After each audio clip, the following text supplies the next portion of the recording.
Hello.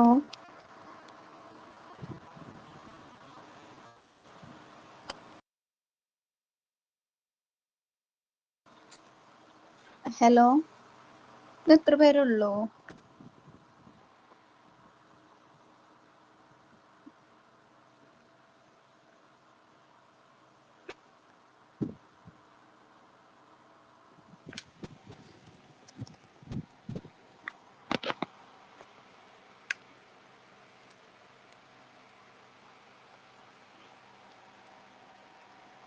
Twenty എബോക്ക് വരാറില്ലേതാ? നമുക്കിന്ന് കുറെ കാര്യങ്ങൾ ഡിസ്കസ് ചെയ്യണം എന്നൊക്കെ പറഞ്ഞിട്ടില്ല നമ്മൾ കഴിഞ്ഞ ക്ലാസ് വൈൻഡപ്പ് ചെയ്തേ.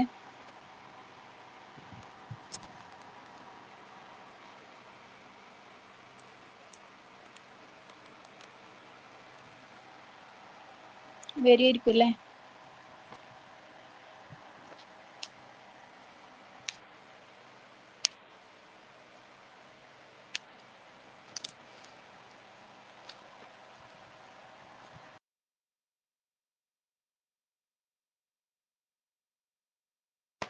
ലീവാണെന്ന് പറഞ്ഞായിരുന്നോ?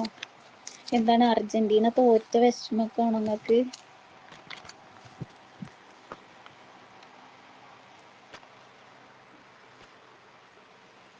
ഇവിടുത്തെ അർജന്റീന ഫാൻസ് ഒക്കെ ഓക്കെ അല്ലേ?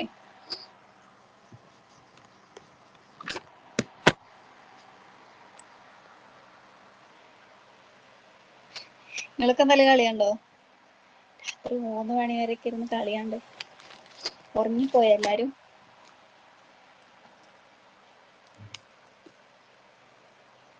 കളി കണ്ടിട്ടില്ല നിങ്ങള്? കളിന്റെ ആൾക്കാരല്ല? ഓഹോ, ജയിച്ചപ്പോ സ്പെയിൻ. ഞാനൊന്ന് 3 മണിക്ക് ശേഷം സ്പെയിനിന് ഫുള്ള് കണ്ടി. ഞാൻ ഹാഫ് കഴിഞ്ഞിട്ട് ഉറങ്ങി എണീറ്റെ.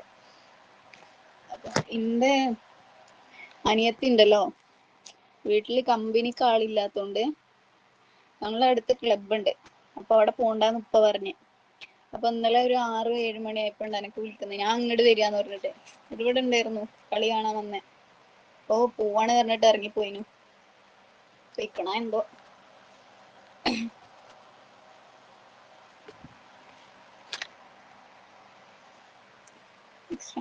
അതെ, സ്പെയിനിന്റെ ആൾക്കാരായിരുന്നുല്ലേ ഞങ്ങളൊക്കെ.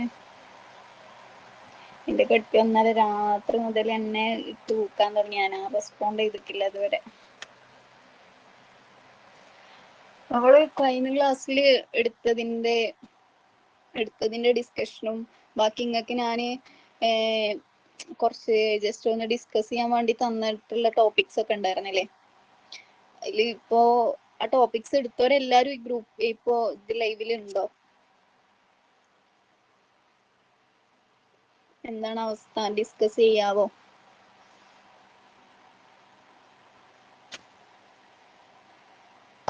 മിസ്, ഞാൻ 2 ആഴ്ച ക്ലാസ്സിൽ കയറിയിട്ടുണ്ടായില്ലായിരുന്നു. കുറച്ച് ഹോസ്പിറ്റൽ ഇഷ്യൂസും മരണമൊക്കെ ആയിട്ട് അങ്ങനെയായിരുന്നു. ഇന്ന് 2 ആഴ്ചക്ക് ശേഷം ആദ്യമായിട്ട് കയറുന്നതാണേ.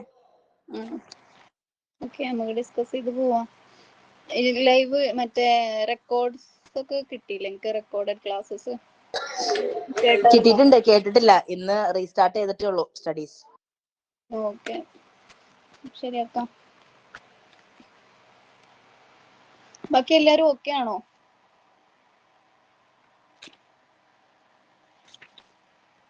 പോവാം. കിട്ടാത്തതിന്റെ ചെറിയൊരു പ്രശ്നങ്ങളുണ്ട്.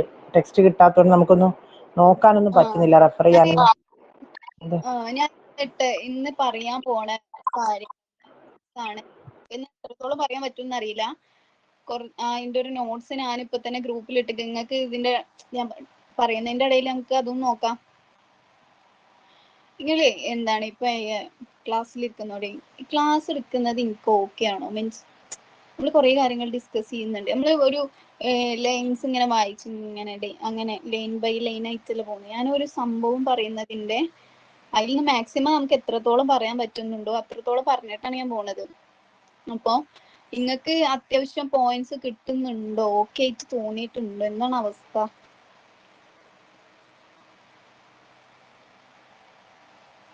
ഇതുവരെ ക്ലാസ് കയറിയവരൊക്കെ ഉണ്ടാവൂലേ? അവർക്കൊക്കെ എന്താ തോന്നണേ? അത്യാവശ്യം പോയിന്റ്സ് പറഞ്ഞിട്ടുണ്ടോ? നിങ്ങൾക്ക് എഴുതാനുള്ള ഒരു കോൺഫിഡൻസ് കിട്ടിയിട്ടുണ്ടോ? അതോ നിങ്ങൾക്ക് ലൈൻ ബൈ ലൈന് വായിച്ച് ഇങ്ങനെ പോവാണോ വേണ്ടത്?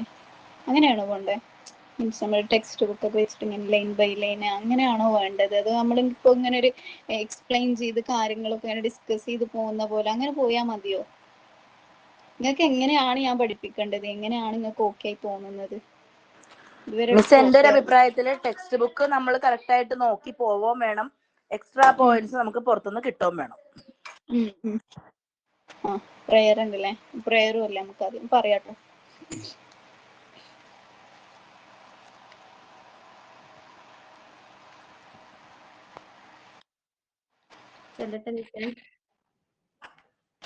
ആടെ ചൊല്ലി.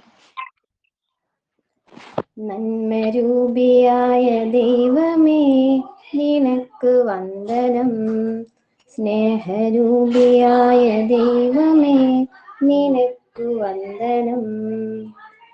ബുദ്ധിയും വിശുദ്ധിയും സ്വഭാവശുദ്ധിയും ഭക്തിയും വിവേകവും തരണമേ ദയാനിധേ.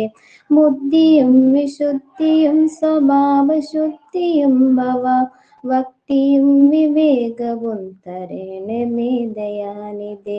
നന്മരൂപിയായ ദൈവമേ നിനക്ക് വന്ദനം, സ്നേഹരൂപിയായ ദൈവമേ നിനക്ക് വന്ദനം. ഈ കലാലയം നമുക്ക് നിത്യവും വസിച്ചിടാലോ, എത്രയും മനോജ്ഞമാകും സഹേയമായി ഭവിക്കണം. നന്മരൂപിയായ ദൈവമേ നിനക്ക് വന്ദനം, സ്നേഹരൂപിയായ ദൈവമേ നിനക്ക് വന്ദനം. Pledge. India is my country. All Indians are my brothers and sisters. I love my country and I am proud of its rich and varied heritage. I shall always try to be worthy of it. I shall give my parents, teachers, and all elders respected and treat everyone with courtesy. To my country and my people, I pledge my devotion.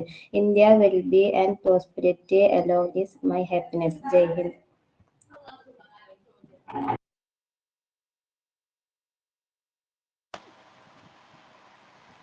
Okay, നമുക്ക് ഇപ്പൊ start ചെയ്യാല്ലേ? അതായത് എന്താ പറഞ്ഞത്, നമുക്ക് text book ഉണ്ടെങ്കിൽ അതും കൂടി ഒന്ന് ഇങ്ങനെ അതിന്റെ ഒപ്പം നോക്കി പോവായിരുന്നു എന്നുള്ളതല്ലേ? നിങ്ങൾക്ക് എന്തോ ഒരു PDF എന്തോ സാറ് തന്നിട്ടുണ്ട് എന്നാണ് എന്നോട് പറഞ്ഞിട്ടുള്ളത്. കുറച്ച് പേർക്ക് കിട്ടിയിട്ടില്ല, കുറച്ച് പേർക്ക് കിട്ടിയിട്ടുണ്ട് എന്നുള്ള രീതിയിലാണ് പറഞ്ഞത്. നിങ്ങൾക്ക് ആരൊക്കെയും ആ PDF തന്നിക്കണോ? സാറ് ഗ്രൂപ്പിലിടേ അങ്ങനെ എന്തേലും? PDF ഉണ്ട് മാം, പക്ഷെ കുറെ ടൈം ഇങ്ങനെ ഫോണ് നോക്കുന്നേരം ഭയങ്കര ബുദ്ധിമുട്ട് വരുന്നു, തലവേദന. അത് നമ്മൾ ബുക്സ് വായിക്കുന്ന പോലെയല്ല, അല്ല ഫോണില്. അപ്പൊ നിങ്ങൾക്കൊരു അതിന്റെ ഒരു കോപ്പി കയ്യിലുണ്ടെങ്കിൽ നന്നായിരുന്നു എന്നാണോ പറയുന്നേ?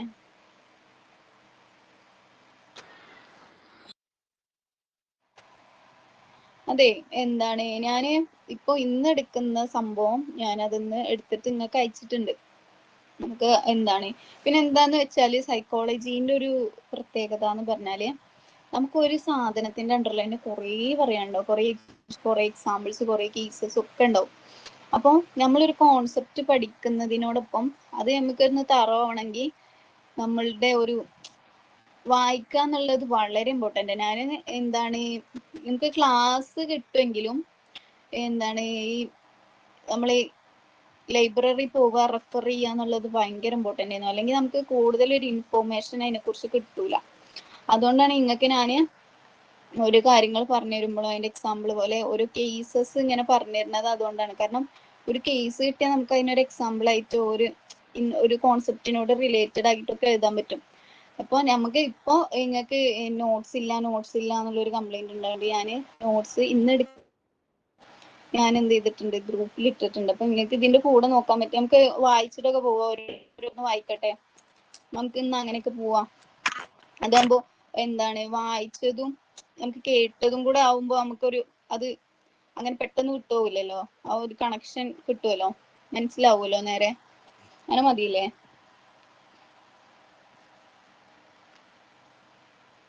ഇതിന്റെ ഒപ്പം തന്നെ നമുക്കത് വായിച്ചും പോവാം, ഓരോരുത്തർ വായിക്കാം. എന്നിട്ട് നമുക്കത് എക്സ്പ്ലെയിൻ ചെയ്യാം, നമുക്ക് ഡിസ്കസ് ചെയ്യുന്ന പോലെ പോവാം. അതാവുമ്പോ നിങ്ങൾക്ക് അത് അവിടെ ഫിക്സ് ആവും. ഇങ്ങനെ മതിയോ? ഞങ്ങളൊക്കെയാണ്, ഞാനൊക്കെയാണ്. ഓക്കെ, നമുക്ക് ഓരോരുത്തർക്ക് ഓരോന്ന് ഡിസ്കസ് ചെയ്ത് അങ്ങനെ പോവാം. അപ്പൊ എന്താണ് കഴിഞ്ഞ ക്ലാസ്സിൽ നമ്മൾ എന്തെന്ന് പറഞ്ഞേ? എഡ്യൂക്കേഷൻ സൈക്കോളജിന്റെ നേച്ചർ അല്ലേ? നേച്ചറിൽ നമ്മൾ ഫസ്റ്റത്തെ 6 പോയിന്റ്സ് പറഞ്ഞു. അതിൽ 12 പോയിന്റ്സ് ഉണ്ട് എന്ന് പറഞ്ഞു. ഇത് ഫസ്റ്റ് 6 പോയിന്റ്സ് നമ്മൾ പറഞ്ഞു. ബാക്കി 6 നിങ്ങൾ ഡിസ്കസ് ചെയ്തിട്ട് ഇന്ന് എനിക്ക് പറഞ്ഞു തരും എന്നാണ് പറഞ്ഞിട്ടുള്ളത് അല്ലേ? എല്ലാവരും വരുന്നുണ്ട് തോന്നുന്നുണ്ട്. അപ്പോൾ എന്താണ് ഫസ്റ്റ് നമ്മൾ ഏതൊക്കെ പറഞ്ഞത്? 6 point. To know the teacher, to know the learner, to organise the learning experience, to recommend the art of learning and teaching process, to prepare learning environment situation, to know the teacher, to study the human behavior. ഇങ്ങനെ 6 സംഭവങ്ങളാണ് നമ്മൾ പറഞ്ഞത് അല്ലേ? നമ്മൾ അങ്ങോട്ടും ഇങ്ങോട്ടൊക്കെ പറഞ്ഞ് എന്താ ഡിസ്കസ് പറഞ്ഞിട്ടൊക്കെ ഉണ്ടായിരുന്നു അല്ലേ, സമ്മറൈസ് ചെയ്തിട്ട്. അപ്പോൾ നമ്മൾ first to know the learner പറഞ്ഞു. ടു നോ ദ ലേണർ പറഞ്ഞു. അതിൽ നമ്മൾ എന്തൊക്കെ പറഞ്ഞത്? ടു നോ ദ ലേണറിൽ നമ്മൾ എന്തൊക്കെ പറഞ്ഞത്? ആർക്കെങ്കിലും പറയാൻ പറ്റുമോ? കേറിയോല് ഇറങ്ങി പോണുണ്ടോ? ലേണറെ കുറിച്ച് നമ്മളെല്ലാം അറിഞ്ഞിരിക്കണം. കേൾക്കുന്നില്ല മിസ്? ഹലോ, എങ്ങനെ പറഞ്ഞ കേക്കണ്ട്. ലേണറുടെ ഇൻട്രസ്റ്റ് എന്താണ്, ആറ്റിറ്റ്യൂഡ്, അതേപോലെ എന്തെല്ലാം കഴിവുകളുണ്ട്, സോഷ്യൽ ബാക്ക്ഗ്രൗണ്ട്, ഫാമിലി ബാക്ക്ഗ്രൗണ്ട്, അങ്ങനെ എല്ലാം ഒരു ടീച്ചർ ലേണറെ കുറിച്ച് എല്ലാം അറിഞ്ഞിരിക്കണം. അതെ, അതായത് ഈ എഡ്യൂക്കേഷൻ സെറ്റിങ്സിൽ എത്തുന്ന ഒരു ലേണറിനെ കുറിച്ച്, ഒരു സ്റ്റുഡന്റിനെ കുറിച്ചിട്ടുള്ള ഒരു ഇൻഫർമേഷൻ, അവരുടെ കാപ്പബിലിറ്റീസും സ്കിൽസും ആറ്റിറ്റ്യൂഡ്സും അവരുടെ പേഴ്സണാലിറ്റി, അവരുടെ ഇൻഡിവിജ്വൽ ഡിഫറൻസ്, ഇതേപോലെയുള്ള ആ ലേണറിനെ റിലേറ്റഡ് ആയിട്ടുള്ള കാര്യങ്ങളൊക്കെ മനസ്സിലായിരിക്കുക എന്നുള്ളതാണ് അവിടെ പറഞ്ഞിട്ടുള്ളത് അല്ലേ? പിന്നെ പറഞ്ഞത് ഏതായിരുന്നു? To organise the learning experience അല്ലേന്നു? ഓർഗനൈസ് ദ ലേണിംഗ് എക്സ്പീരിയൻസിൽ നമ്മൾ എന്താ പറഞ്ഞേ? പറയാൻ പറ്റുമോ? പറഞ്ഞോ. ഹാൻഡ് റൈസ് ചെയ്തവരൊക്കെ പറഞ്ഞു.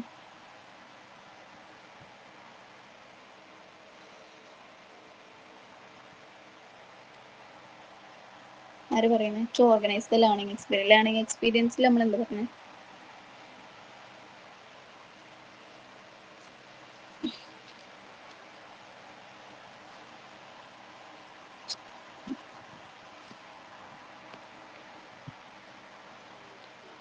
Okay Amina, okay. ലേണിംഗ് എക്സ്പീരിയൻസിൽ നമ്മൾ എന്താ പറഞ്ഞത്? അതായത് ആ ഒരു ലേണറിനെ അറിയാൻ പറ്റുക, അവര് നെഗറ്റീവ് ആണോ പോസിറ്റീവ് ആണോ, അത്തരം രീതിയിലൊക്കെ. അതായത് ആ ലേണിംഗ് സെറ്റിങ്സ് നമുക്ക് എന്ത് ചെയ്യണം? ഒരു ഗ്രേറ്റർ ആയിട്ടുള്ള സാറ്റിസ്ഫാക്ഷൻ കൊടുക്കാൻ പറ്റണം. അവരുടെ ആ ഒരു ലേണിംഗ് എൻവിറോൺമെന്റുമായിട്ട് അവർക്ക് ഒരു സാറ്റിസ്ഫാക്ഷൻ കൊടുക്കാൻ പറ്റണം. നല്ലൊരു ലേണിംഗ് എക്സ്പീരിയൻസ് കൊടുക്കാൻ പറ്റണം. അവർക്കൊരു ഗ്രോത്തും അവരുടെ ഒരു പേഴ്സണാലിറ്റിയിലും ക്യാരക്ടറിലും അവർക്ക് ഉണ്ടാവുന്ന ഒരു ഔട്ട്പുട്ട് ഉണ്ടല്ലോ, അതിനെ സാറ്റിസ്ഫൈ ചെയ്യുന്ന രീതിക്കുള്ള ഒരു ഡിസൈറബിൾ ആയിട്ടുള്ള എക്സ്പീരിയൻസും എന്താണ് ഗ്രോത്ത് ഒക്കെ എന്തുണ്ടാവണം? ആ ഒരു ലേണിംഗ് സെറ്റിങ്സിൽ നമ്മൾ ഉണ്ടാക്കി കൊടുക്കണം എന്നുള്ളതാണ് അവിടെ പറഞ്ഞത്. പിന്നെ അടുത്തത് to recommend the art of learning and teaching process. അതിലെന്താ നമ്മൾ പറഞ്ഞു? To recommend the art of learning and teaching process.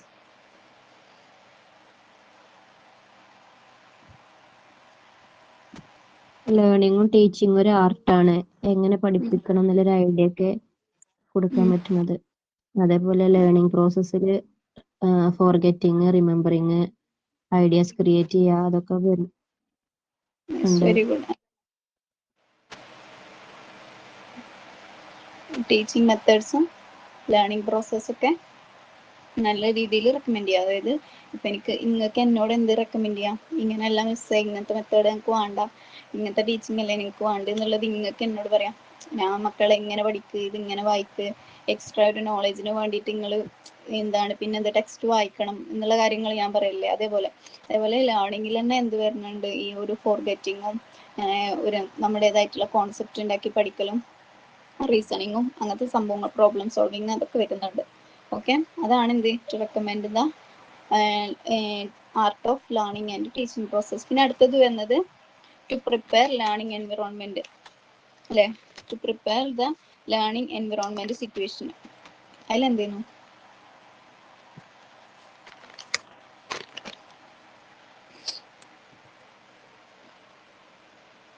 Learning environment situation എങ്ങനെ ആവണമെന്ന് നമ്മൾ പറഞ്ഞുകൊണ്ടിരുന്നു. Friendly and positive atmosphere.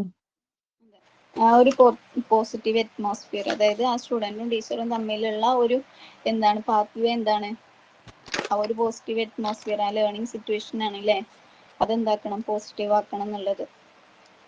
പിന്നെ അടുത്തത് ഏതേന്നു, to know the teacher. To know the ടീച്ചറിൽ നമ്മൾ എന്തൊക്കെ പറഞ്ഞത്? അവിടെ ടീച്ചറാണ് ബാക്ക് ബോണ്. ടീച്ചറെ ഫോക്കസ് ചെയ്യണം, റോൾ ഓഫ് ദ ടീച്ചർ. അതുപോലെ ടീച്ചറിന്റെ ക്യാരക്ടർ, അതായത് ആ ടീച്ചർക്ക് ഉണ്ടാവുന്ന ആൻസൈറ്റി, സ്ട്രെസ്, അതുപോലെയുള്ള കാര്യങ്ങളും അവിടെ ശ്രദ്ധിക്കണം. നമ്മൾ സ്റ്റുഡൻറ്റിനെ മാത്രമല്ലാതെ നമ്മുടെ നമ്മളെ സെൽഫിനെ കുറിച്ചിട്ട് നമ്മൾ എന്തായിരിക്കണം, അവെയർ ആയിരിക്കണം. നമ്മുടെ പേഴ്സണാലിറ്റി, നമ്മളെ ട്രൈറ്റ്, നമ്മളെ ക്യാരക്ടർ, അതിനെ കുറിച്ചിട്ടൊക്കെ നമ്മുടെ ഒരു റോൾ അവിടെ എന്താന്നുള്ളതിനെ കുറിച്ചിട്ട് നമുക്കൊരു ബെറ്റർ ആയിട്ടുള്ള ഒരു ഐഡിയ വേണം എന്നുള്ളതാണ് അവിടെ പറഞ്ഞിട്ടുള്ളത് അല്ലേ. കറക്റ്റാണ് പറഞ്ഞത്, കറക്റ്റാണ്.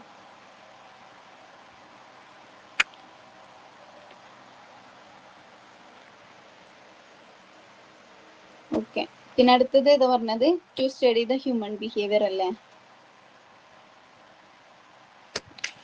ടു സ്റ്റഡി ദ ഹ്യൂമൻ ബിഹേവിയർ. അതിലെന്തൊക്കെയാ പറഞ്ഞത് നമ്മൾ ഹ്യൂമൻ ബിഹേവിയറിൽ? ഹ്യൂമൻ ബിഹേവിയറിൽ നമ്മൾ എന്താണ് മെയിൻ ആയിട്ട് കൊണ്ടുവരുന്നത്?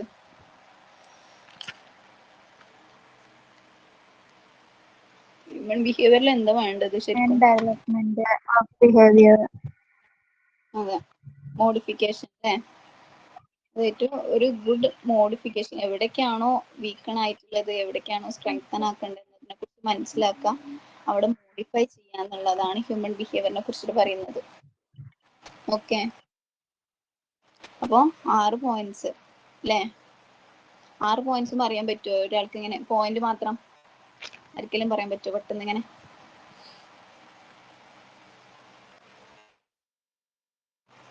ആര് പറയുന്നേ? മുനീറ പറയുന്നുണ്ടോ? മുനീറ മുന്നത്തെ ക്ലാസ്സിലൊക്കെ ഉണ്ടായിരുന്നോ? ഇത് കേട്ടിട്ടില്ല. ഞാൻ ക്ലാസ്സിൽ കയറിയ സമയത്ത് ഇവിടെ സെൻസസ് എടുക്കാൻ വേണ്ടി വന്നു, അപ്പൊ അവർക്ക് മറുപടി കൊടുക്കാൻ വേണ്ടി പോയിരുന്നു. സോറി. ഓക്കെ, ആ പോയിന്റ്സ് മനസ്സിലായോ? കാരണം നമ്മൾ ഇവിടെ ഡിസ്കസ് ചെയ്തു. ഞാന് ഞങ്ങൾക്ക് ഈ ചാപ്റ്റേഴ്സ് ഒക്കെ ഫസ്റ്റ് എടുത്തിട്ടുണ്ട്. ഞങ്ങളിപ്പോ കുറച്ചായി ഇത് തുടങ്ങിയിട്ട്. അപ്പൊ അന്ന് ക്ലാസ് എടുത്ത ആ ഒരു ഓർമ്മയിലുണ്ട്.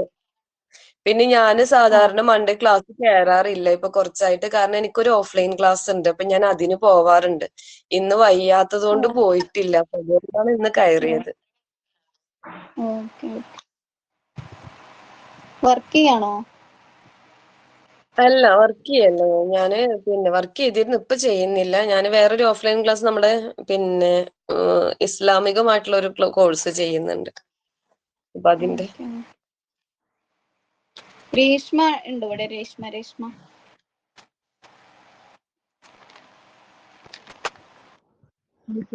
സംസാരിക്കാൻ കുറച്ച് ബുദ്ധിമുട്ടുണ്ട്, തിരക്കാണ്. ഓക്കെ ഉണ്ടല്ലോ അല്ലെ, സംഭവമൊക്കെ മനസ്സിലാവുന്നുണ്ടല്ലോ അല്ലെ?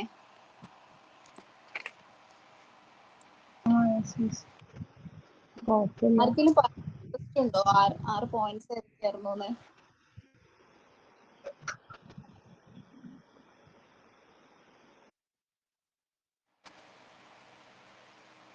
അറിയില്ല. പോയിന്റ്സ് പറയണോ? പോയിന്റ് ഇങ്ങനെ മുന്നിൽ പറഞ്ഞാൽ മതി, എല്ലാവർക്കും ഒന്ന് മനസ്സിലാവാൻ നമ്മൾക്ക് എന്തൊക്കെ പറഞ്ഞു. To know the learner, to organize the learning experience, to recommend the art of learning and teaching process, To prepare learning environment situation, to know the teacher, to study human behavior. Very good. നിങ്ങൾ ചാടിക്കറി വരും ഇങ്ങനെ. പിന്നെ നമ്മൾ അടുത്ത 7 point നമ്മൾ 3 ഗ്രൂപ്പിനായിട്ട് തന്നു അല്ലേ? 6 point. അത് ആർക്കൊക്കെ ആയിരുന്നു അത്? അതിനെ കുറിച്ച് ജസ്റ്റ് ഒരു ജസ്റ്റ് ഒന്ന് എക്സ്പ്ലെയിൻ ചെയ്യാൻ പറ്റുമോ? മീൻസ് ആ ഒരു ഹെഡിങ് വായിക്കുക, അതിൽ എന്തായിരിക്കും പറയുന്നത് എന്ന് പറയാൻ ആരെങ്കിലും പ്രിപ്പയർഡ് ആണോ? അതായത് 7th പോയിന്റ് ഏതാ വരുന്നത് അറിയോ? To study the growth and development of child. അത് സൺഷൈനില് ഗ്രൂപ്പിലല്ലേ കൊടുത്ത? സൺഷൈനിൽ ആരെങ്കിലും ഉണ്ടോ? To study the growth and development of child. പക്ഷെ എനിക്കറിയില്ല. ഞാൻ പറയാം മിസ്സേ. പറഞ്ഞോ ഫൈസ പറയാം. അതായത് എഡ്യൂക്കേഷണൽ സൈക്കോളജിയിൽ ചൈൽഡിന്റെ ഗ്രോത്തിന്റെ വിവിധ ഘട്ടങ്ങള്, ശൈശവം, ബാല്യം, കൗമാരം എന്നതിനെ കുറിച്ചിട്ട് പഠിക്കുന്നുണ്ട് ഇത്. പിന്നെ ചൈൽഡിന്റെ ഓരോ പ്രായത്തിലും അവര് എങ്ങനെ വളരുന്നു, എങ്ങനെ പഠിക്കുന്നു എന്നത് മനസ്സിലാക്കിയിട്ട് അതിനനുസരിച്ച് പഠിപ്പിക്കാൻ എഡ്യൂക്കേഷണൽ സൈക്കോളജി ഹെൽപ്പ് ചെയ്യുന്നുണ്ട്. അത്രേ ഉള്ളൂ അതിൽ വരുന്നത് അല്ലേ? അപ്പൊ ഞാൻ അയച്ചൊരു നോട്ട് നിങ്ങൾക്ക് ഗ്രൂപ്പിൽ ഇട്ടിക്കണം, അത് ഒന്ന് നോക്കണം എല്ലാരും. നമുക്ക് ലാസ്റ്റ് ഓരോരുത്തരായിട്ട് വായിച്ചിട്ട് നമുക്ക് പോവാം. ഇനി 8ാമത്തെ പോയിന്റ് ആരെങ്കിലും റെഡിയാണോ പറയാന്? To know the mechanism of heredity and environment. എന്നോട് ആരോ ചോദിച്ചിട്ടുണ്ടായിരുന്നു മെസ്സേജ് അയച്ചിട്ട്. ഞാൻ ചോദിച്ചിരുന്നു.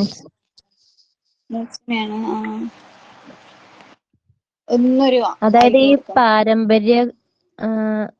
പാരമ്പര്യം വഴി ഉണ്ടാവണ അങ്ങനെ എന്തോ ആണോ? എനിക്ക് ശരിക്കും അറിയില്ല. പാരമ്പര്യം, ഹെറിഡിറ്റി, അതായത് ആ പാരമ്പര്യം അവര് വളർന്നു വരുന്ന ഒരു എൻവിറോൺമെന്റും തമ്മിലുള്ള കാര്യങ്ങൾ, അതൊക്കെ അവരെങ്ങനെ ഇൻഫ്ലുവൻസ് ചെയ്യുന്ന കാര്യങ്ങളാണ് അതിൽ പറയുന്നത്. ഇനി അടുത്ത പോയിന്റ് ഏതാണ്? To assess the development of personality. അതാരാ എടുത്തേ? To assess the development of personality. Rose എന്നാണ്. റോസ്. ഞാന് മൂസിന. യെസ് മിസ്, നമ്മൾ റോസ് ഗ്രൂപ്പാണ് എടുത്തിട്ടുള്ളത്.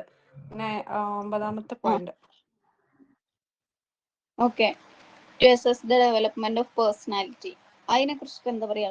ജസ്റ്റ് ഒരു ഐഡിയ പറഞ്ഞാൽ മതി, നമ്മൾ എക്സ്പ്ലെയിൻ ചെയ്ത് പറയാൻ. ഒരു വ്യക്തിയുടെ വ്യക്തിത്വത്തിന്റെ വികസനത്തെയാണോ അങ്ങനെ? അതെ, അതായത് ആ ഒരു പേഴ്സണാലിറ്റിയിലുള്ള ഡെവലപ്മെന്റ്, അതിൽ എത്രത്തോളം ഇമ്പ്രൂവ്മെന്റ് ഉണ്ടായിക്കണോ എന്നുള്ളത് മെഷർ ചെയ്ത് മനസ്സിലാക്കുക എന്നുള്ളതാണ് അവിടെ പറയുന്നത്. ഓക്കെ, അടുത്ത point 10th point. To study individual difference അല്ലെ? ബ്ലോസം അത് ബ്ലോസം തന്നെയാണ് മിസ്. അത് ഓരോരുത്തരും ഓരോ കഴിവുകളാൽ വ്യത്യസ്തരാണ്. അപ്പോ ഇൻഡിവിജ്വൽ ഡിഫറൻസ് പഠിക്കാൻ പറ്റും. എല്ലാരും ഒരുപോലെ. പിന്നെ അടുത്തത് വരുന്നത് to study intelligence and its measurement. 11th point. Star group ആണ്. സ്റ്റാർ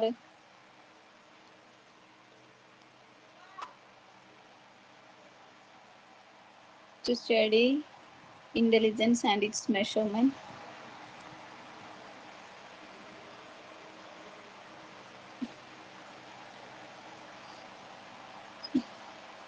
ഇന്റലിജൻസ് എന്ന് പറയുമ്പോൾ ഒരു കുട്ടിയുടെ എന്താണ് അക്കാദമിക്കലി, ആ കുട്ടിയുടെ ഒരു അക്കാദമിക് പെർഫോമൻസിലും എഡ്യൂക്കേഷൻ സെറ്റിങ്സിലും എന്താണ് ആളുടെ ഒരു ഇന്റലിജൻസ് അയാൾ കാണിക്കും അല്ലെ?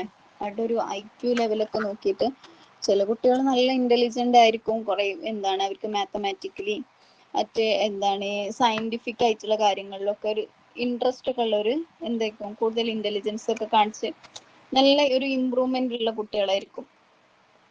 അവരുടെയൊക്കെ എന്താണ് ഇന്റലിജൻസിന്റെ ഒരു മെഷർമെന്റ്, അതായത് അതിനെ കുറിച്ചിട്ട് പഠിക്കുക, അവർക്കൊക്കെ എത്രത്തോളം ഇന്റലിജന്റ് ആണ് എന്നതിനെ കുറിച്ചിട്ടാണ് അതിൽ പറയുന്നത്, ഇന്റലിജൻസിനെ കുറിച്ച് പഠിക്കുന്നത്. ഇനി അടുത്തത് വരുന്നത് 12th പോയിന്റ് ഏതേനു? To render guidance and counselling. അതെന്തായിരുന്നു? സൺഷൈൻ ആണോ? ടീച്ചേഴ്സ് കുട്ടികൾക്ക് പ്രോപ്പർ ആയിട്ടുള്ള ഗൈഡൻസും കൗൺസിലിങ്ങും പ്രൊവൈഡ് ചെയ്യാൻ ഹെൽപ്പ് ചെയ്യുന്നുണ്ട്. അതുകൊണ്ട് സ്റ്റുഡൻസിന് ഇമോഷണൽ ആയിട്ട് അല്ലെങ്കിൽ ലേണിംഗ് പ്രശ്നം ഉണ്ടായാൽ അവ പരിഹരിക്കാൻ സഹായിക്കുന്നു. ഓക്കെ. അപ്പൊ ഞാനേ ഗ്രൂപ്പിലിട്ട നോട്ട് നിങ്ങൾക്ക് നോക്കാൻ പറ്റുമോ? നോക്കി വായിക്കാൻ പറ്റുമോ? അതിൽ ഫസ്റ്റ് 7th പോയിന്റ് ആരെങ്കിലും വായിക്കോ? To study the growth and development of child.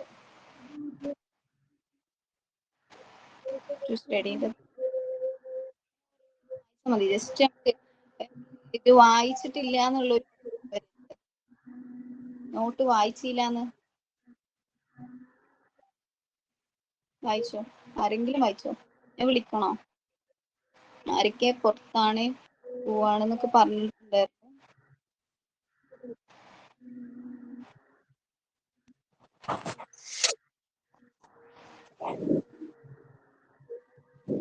മുന്നേ വായിച്ചോ? 7ാമത്തെ പോയിന്റ് അല്ലേ? ആ We study the growth and the development of child. In the study of educational psychology, we go through the various stages of growth of the child and the development of his educational environment. Okay. അപ്പൊ എന്താണ് അതിലെന്താ പറഞ്ഞേ? To study the growth and development of child. ഈ കുട്ടികളുടെ ഒരു ഗ്രോത്തും ഡെവലപ്മെന്റും എന്താണ് ഒരു stage ആയിട്ട് നടന്നുകൊണ്ടിരിക്കുകയാണല്ലേ. അവരുടെ ബർത്ത് തൊട്ടിട്ട് നമ്മൾ പറഞ്ഞിരുന്നു, അവരുടെ ബർത്ത് തൊട്ടിട്ട് അവരുടെ ഒരു എന്താണ് ഡെത്ത് വരെയുള്ള ഒരു ലൈഫ് സ്പാനിലൊക്കെ എന്തുണ്ടാവുന്നുണ്ട്? ഡെവലപ്മെന്റ്സ് ഉണ്ടാവുന്നുണ്ട്, എക്സ്പീരിയൻസസ് ഉണ്ടാവുന്നുണ്ട് എന്നുള്ള കാര്യം. അപ്പോൾ ഇവിടെ കുറേ സൈക്കോളജിസ്റ്റുകള്, എനിക്ക് അത്ര ഡീറ്റെയിൽ ആയിട്ട് പഠിക്കല്ല, പക്ഷെ എന്താണ് സിഗ്മണ്ട് ഫ്രോയിഡ് പോലെ എറിക് എറിക്സൺ പോലത്തെ ഒരുപാട് സൈക്കോളജിസ്റ്റുകൾ എന്ത് ചെയ്തിട്ടുണ്ട്? കുട്ടികളുടെ എന്താ ഡെവലപ്മെന്റിന് ഒരു എന്താ ഇൻഡിവിജ്വലിന്റെ ഡെവലപ്മെന്റിന് കുറേ സ്റ്റേജസ് ആക്കിയിട്ട്, ഇപ്പോൾ ഫ്ലൂയിഡിന്റെ പറയുകയാണെങ്കിൽ oral, anal, phallic, latency, genital എന്ന് പറഞ്ഞിട്ട് 5 സ്റ്റേജ്, എറിക് എറിക്സന്റെ 8 സ്റ്റേജ്, ഇത് കുറേ സ്റ്റേജസ് ഉണ്ടാക്കിയിട്ടുണ്ട്. ഓരോ സ്റ്റേജിലും ഈ കുട്ടിക്ക് വരേണ്ട ഒരു ഡെവലപ്മെന്റ്, ഇപ്പോൾ 0 to 2 അവരെന്താണ് അവര് മെയിൻലി അവരുടെ പ്ലഷർ അവർ എന്താണ് എന്തിലൂടെയാണ് എന്ത് കിട്ടിയാലും വായിലിടണം. അത് ത്രൂ മൗത്താണ് അവരുടെ പ്ലഷർ എന്ന് പറയുന്നത്. പിന്നെന്താവും നമ്മൾ പിന്നെ അവർക്ക് ഒരു 2 വയസ്സ് കഴിയുമ്പോൾ ടോയ്ലറ്റ് ട്രെയിനിങ് പഠിപ്പിക്കും. അങ്ങനത്തെ കുറേ കാര്യങ്ങളുണ്ടല്ലോ. അങ്ങനത്തെ അവരുടെ ഗ്രോത്തിലും ഡെവലപ്മെന്റിലും വരുന്ന ഒരു ചേഞ്ചസ് ഉണ്ടല്ലോ. അപ്പൊ നിങ്ങളുടെ ഒരു ഫീൽഡിൽ എന്ന് പറയുമ്പോൾ ഇങ്ങനത്തെ ഓരോ കാര്യങ്ങൾ ഒരു കുട്ടിയുടെ പേഴ്സണാലിറ്റി ക്യാരക്ടർ ഒക്കെ ബിൽഡ് ചെയ്യുന്ന ഒരു ടൈമാണത്. ചില കുട്ടികൾ ഓവറായിട്ട് ആൻഷ്യസ് ആവുമ്പോഴും ഫിയർ ആവുമ്പോഴും അത് എന്താണ് അവരുടെ ക്യാരക്ടറിനെ ബാധിക്കും. ചില കുട്ടികൾ ഓവറായിട്ട് പെർഫെക്ഷനിസം എന്നുള്ളൊരു സംഭവം കാണിക്കും. എന്താണ് അതൊക്കെ വരുന്നത്? ഇത് ഇപ്പൊ ഒരു 2nd സ്റ്റേജിൽ പറയുന്നുണ്ട്, നമ്മൾ ടോയ്ലറ്റ് ട്രെയിനിങ് പഠിപ്പിക്കുമല്ലോ. അപ്പോൾ ഓവർലി ഹാർഷ് ആയാൽ എന്താവും, ഭയങ്കര ഹാർഷ് ട്രെയിനിങ് ആണ് നമ്മൾ കൊടുക്കണമെങ്കിൽ അവർ ഭയങ്കര പെർഫെക്ഷനിസം കാണിക്കും. അതൊരു എന്താണ് പേഴ്സണാലിറ്റി ഡിസോർഡർ ആണ്, ഒരു അസുഖമായി ഒരു രോഗമായിട്ട് ഒരു ഡിസ്റ്റർബൻസ് ആയിട്ട് ഭാവിയിൽ ഉണ്ടാവാനുള്ള ചാൻസ് കൂടുന്ന ഒരു സ്റ്റേജ് ആണ് അവിടെ ഒരു ഫിക്സേഷനും സംഭവിക്കാൻ പാടില്ല. പിന്നെ അതേപോലെ ഭയങ്കര ഈസി ആയിട്ടുള്ള ഒരു ടോയ്ലറ്റ് ട്രെയിനിങ് ആണെങ്കിൽ അവിടെ എന്താവും, കുട്ടി ഭയങ്കര ഇമ്പൾസീവ് ആവും. മീൻസ് ഒരു നീറ്റായിട്ട് കാര്യങ്ങൾ ചെയ്യാത്ത ഭയങ്കര ഇമ്പൾസീവ് ആയിട്ടുള്ള ഒരു ക്യാരക്ടർ, ഒരു പേഴ്സണാലിറ്റി അവിടെ ബിൽഡ് ചെയ്യാനുള്ള സംഭവങ്ങളൊക്കെ ഉണ്ട്.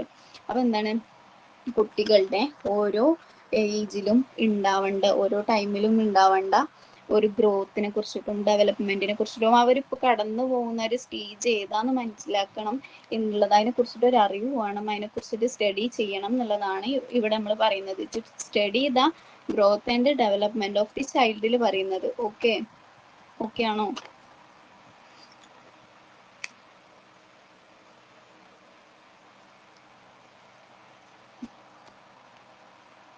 ഓക്കെ. ഇനി അടുത്ത പോയിന്റ് ആരെങ്കിലും വായിക്കോ? 8th point, to know the mechanism of.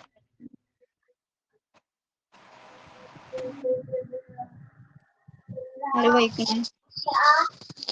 Miss ഞാൻ വായിക്കാം. To know the mechanism of heredity and environment, educational psychology acquaints us to what extent heredity and environment influence a child's growth. By knowing the mechanism of heredity and environment, we can contribute to the development of children. മറ്റേ heredity Bindu Panicker മറ്റേ ഫിലിമിൽ പറഞ്ഞത് മറ്റുള്ള അറിയില്ലേ heredity പറയുമ്പോ ആ എണ്ണ ഞങ്ങൾ തേക്കാറില്ല എന്ന് അറിയില്ലേ ആ സംഭവം. അത് പാരമ്പര്യം എന്ന് പറയുന്ന സാധനം ഉണ്ടല്ലോ, കുറെ കാര്യങ്ങൾ നമുക്ക് കിട്ടുന്നതുണ്ടല്ലോ. എന്താണ് നമ്മളിപ്പോ എന്റെ മകൻ എന്നെ കുറെ ബിഹേവിയർ ഓൻ്റെതായിട്ട് കാണിക്കുമ്പോ ഇത് ഉപ്പാൻ്റെ കുട്ടിയാണ്, ഇത് ഉമ്മാൻ്റെ കുട്ടിയാണ്. മീൻസ് നമ്മളിൽ ഉണ്ടായിരുന്ന നമ്മൾ ജനറ്റിക്കലി പാസ് ചെയ്ത് വരുന്ന സാധനം ഉണ്ടല്ലോ, ആ സംഭവം എന്താണ് ഇങ്ങനെ ജനറേഷൻ ടു ജനറേഷൻ എന്താണ് പാസ് ചെയ്യുന്നുണ്ട്. അതുകൊണ്ട് തന്നെ ആ പാരമ്പര്യവും അതേപോലെ അവർ വളർന്നു വരുന്ന ഒരു എൻവിറോൺമെന്റ് ഇല്ലേ, അവർ വളർന്നു വരുന്ന ഒരു സിറ്റുവേഷൻ, ആ സംഭവങ്ങളൊക്കെ എന്താണ് അതിനെ കുറിച്ചിട്ടൊക്കെ ഒരു അറിവ് നമുക്ക് ഉണ്ടാവണം എന്നുള്ളതാണ്. ഇപ്പൊ നമ്മളൊരു കേസ് വന്നാല് എന്ത് ചെയ്യുന്നറിയോ, ഞങ്ങളത് പറഞ്ഞിട്ടുണ്ട് തോന്നുന്നു, അതേപോലെ ഇവരുടെ ഒരു ഫാമിലി പ്ലാൻ ഉണ്ടാക്കും, നമ്മളൊരു ചെയിൻ പോലെ ഉണ്ടാക്കും.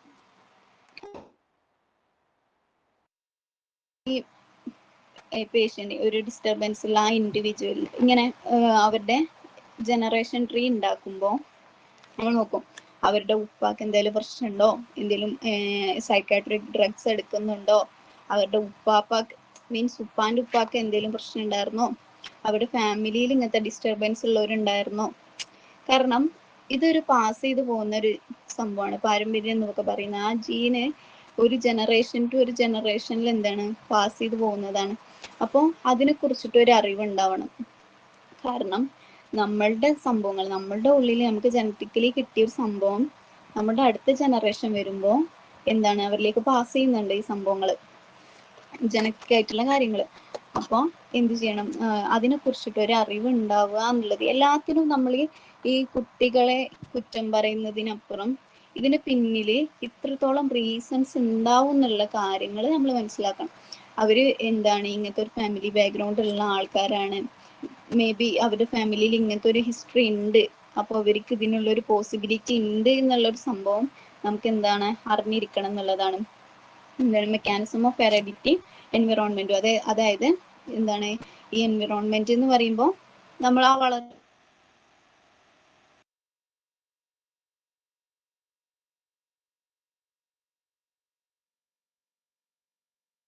അല്ലായിരിക്കും ഈ നിങ്ങൾ വളർന്നത്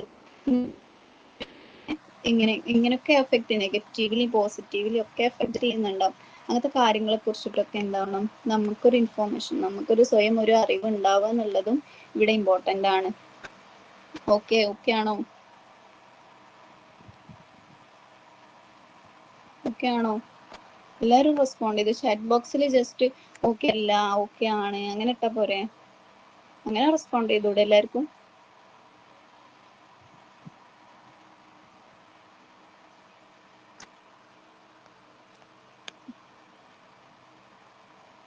ഓക്കെ, എല്ലാവർക്കും ഓക്കെ ആണ്. ഓക്കെ അല്ലാത്തവരുണ്ടെങ്കിൽ പ്ലീസ് നമുക്ക് ക്ലാസ്സിൽ തന്നെ ഡിസ്കസ് ചെയ്ത് ക്ലാസ്സിൽ തന്നെ പറഞ്ഞു പോണം കേട്ടോ. അടുത്തത് 9th പോയിന്റ് ആരോ വായിക്കുന്നേ?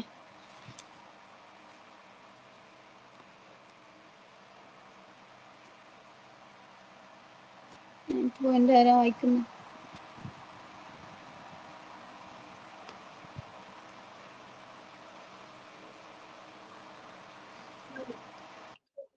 കേൾക്കുന്നുണ്ടോ?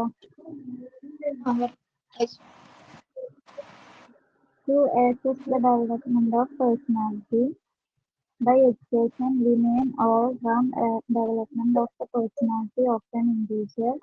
Personality development also implies a well-adjusted personality. Personality means നമ്മളെടുത്തുനിന്നുണ്ടാവുന്ന പല കാര്യങ്ങളും എന്താക്കാം ഒരു കുട്ടിയുടെ പേഴ്സണാലിറ്റീനെ പോസിറ്റീവ്ലി നെഗറ്റീവ്ലി ഒക്കെ എഫക്ട് ചെയ്യാം അല്ലേ. അപ്പോൾ ഈ എഡ്യൂക്കേഷൻ പ്രൊവൈഡ് ചെയ്യുക എന്നുള്ളതിലൂടെ നമ്മൾ കുറേ ഇൻഫോർമേഷൻസ് കുറേ ജനറൽ നോളേജ് പ്രൊവൈഡ് ചെയ്യുക എന്നുള്ളതല്ല, ആ ഒരു കുട്ടിക്ക് നല്ല ഒരു ക്യാരക്ടർ, നല്ലൊരു പേഴ്സണാലിറ്റി, നല്ലൊരു ഇമ്പാക്റ്റ് ഉണ്ടാക്കി കൊടുക്കുക. ഒരു ബെറ്റർ ലൈഫിന് ആ കുട്ടിയുടെ നമുക്ക് നോക്കുമ്പോൾ ഒരു ബെറ്റർ ഡെവലപ്മെന്റ് ഉണ്ടായിക്കണു എന്നുള്ള തോന്നൽ ഉണ്ടാവുന്നിടത്താണ് നമ്മൾ ശ്രദ്ധിക്കേണ്ടത്. അതായത് ആ കുട്ടിയുടെ പേഴ്സണാലിറ്റീനെ അസസ് ചെയ്യാം. ഒരുപാട് പേഴ്സണാലിറ്റി, നമ്മുടെ പേഴ്സണാലിറ്റിയിലുള്ള പല ക്യാരക്ടറിനെയും നമ്മളുടെ ഇൻട്രോവേർട്ട് ആണ്, നമ്മൾ വല്ലവരും പറയും നമ്മൾ ഇൻട്രോവേർട്ട് ആണ്, ഞാൻ എക്സ്ട്രോവേർട്ട് ആണ്, അങ്ങനത്തെ സംഭവങ്ങൾ പറയില്ലല്ലേ. എന്താണ് ചിലർ നമ്മൾ ന്യൂറോട്ടിക് ആണ് പറയും, സൈക്കോട്ടിക് ആണെന്ന് പറയും. പെൻ എന്ന് പറഞ്ഞിട്ടൊരു ടെസ്റ്റ് ഉണ്ട്, അതിൽ സൈക്കോട്ടിക് നോക്കും, എന്താണ് എക്സ്ട്രോവേർഷൻ നോക്കും, ന്യൂറോട്ടിസിസം നോക്കും. അത് പറയുന്നു ഐസെങ്ക് എന്ന് പറഞ്ഞ ഒരാളുടെ ടെസ്റ്റാണ്.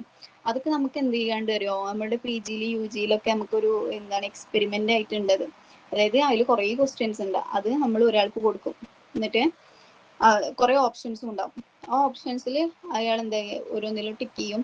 നമ്മൾ അതിൻ്റെ ഒരു കറക്റ്റ് ഒരു സ്കോറിങ്ങിന്റെ ഒരു മാനുവലൊക്കെ ഉണ്ട്. ആ സ്കോറിങ്ങിൽ നമ്മൾ നോക്കിയിട്ട് ഇവർക്ക് ഇതിലൊരു സ്കോർ കൊടുക്കും. എന്നിട്ട് നമ്മൾ അതിന് ഐഡന്റിഫൈ ചെയ്യും ഏത് ടൈപ്പ് ഓഫ് പേഴ്സണാലിറ്റി ആണ് അയാൾക്ക് ഇപ്പോൾ കൂടുതലായിട്ട് പ്രൊസസ് ചെയ്ത് നിൽക്കണം എന്നുള്ളത്. അപ്പോൾ എന്താണ് നമ്മൾ അങ്ങനെ ഒരു ടെസ്റ്റ് നോക്കുമ്പോൾ, നമ്മളൊരു എന്താണ് ഇൻഡിവിജ്വലിന്റെ ഒരു ഗ്രോത്ത് നോക്കുമ്പോൾ ആ ഒരു പേഴ്സണാലിറ്റിയിൽ എന്ത് വേണം, ഒരു ഡെവലപ്മെന്റ് വേണം. അത് മെഷർ ചെയ്യാൻ നമുക്ക് അത് ഡെവലപ്പ് ചെയ്യാനും അതിന് അതിൽ ചേഞ്ചസ് വരുമല്ലോ. കുട്ടിയുടെ ഒരു ഗുഡ് ക്യാരക്ടർ വന്നിട്ടുണ്ട് എന്നുള്ളതും ഒരു മോശം ക്യാരക്ടർ ഉണ്ട് എന്നുള്ളതും നമുക്ക് മനസ്സിലാക്കാൻ പറ്റണല്ലോ.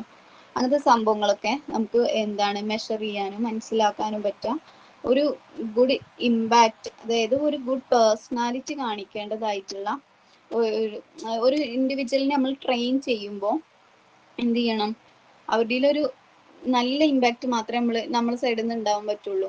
അതുകൊണ്ട് തന്നെ ഒരു ഗുഡ് പേഴ്സണാലിറ്റി, ഒരു ഡെവലപ്ഡ് പേഴ്സണാലിറ്റി അവർക്ക് ഉണ്ടാക്കി കൊടുക്കുക എന്നുള്ളതാണ്. അതേപോലെ എന്താണ് നമ്മളിപ്പോ കുട്ടികൾക്ക് പറയണേ ദേഷ്യപ്പെടാൻ പാടില്ല, ശരിക്കും ദേഷ്യപ്പെടാൻ പാടില്ല എന്നാണ് നമ്മൾ പഠിപ്പിച്ചു കൊടുക്കേണ്ടത്. എങ്ങനെ ദേഷ്യപ്പെടണം, എവിടൊക്കെ ദേഷ്യപ്പെടണം എന്നാണ് നമ്മൾ ശരിക്കും പഠിപ്പിച്ചു കൊടുക്കേണ്ടത്. അങ്ങനെ തോന്നിയിട്ടുണ്ടോ? നമ്മൾ പലരും പറയും അങ്ങനെ പറയാൻ പറ്റില്ല, അങ്ങനെ പറയാൻ പറ്റില്ല, എനിക്ക് ദേഷ്യപ്പെടാനുള്ള ഒരു റേറ്റും ഇല്ല, കേട്ട് നിൽക്കണം എന്നുള്ള ലെവലിക്ക് പറയും. ശരിക്കും എന്താണ് നമ്മൾ ദേഷ്യപ്പെടരുത് എന്നല്ല പറഞ്ഞു കൊടുക്കേണ്ടത്. ഇങ്ങനെയൊക്കെ ദേഷ്യപ്പെടാം, ഇങ്ങനെ ദേഷ്യപ്പെടണം, എപ്പോഴൊക്കെ റിയാക്ട് ചെയ്യണം എന്നുള്ളതിനെ കുറിച്ചിട്ട് നമ്മൾ വളരെ നന്നായിട്ട് ഇപ്പൊക്കെ എന്താണ് പറഞ്ഞു കൊടുക്കേണ്ട ഒരു സംഭവം തന്നെയാണ് അത്. അതാണ് ഇതിൽ പറയുന്നത്. അവരുടെ ഒരു പേഴ്സണാലിറ്റിയിൽ ഒരു ഗുഡ് ഡെവലപ്മെന്റ് ഉണ്ടാക്കി കൊടുക്കണം എന്നുള്ളത്.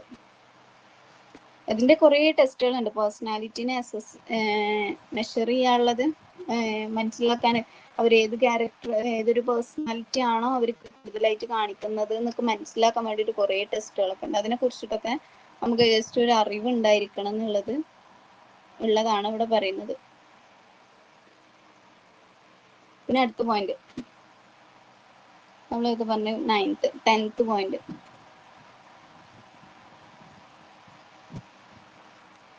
10th പോയിന്റ് ആരെ വായിക്കാം?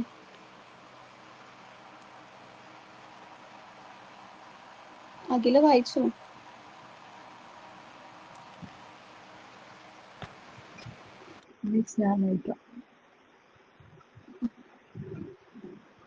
To study individual differences.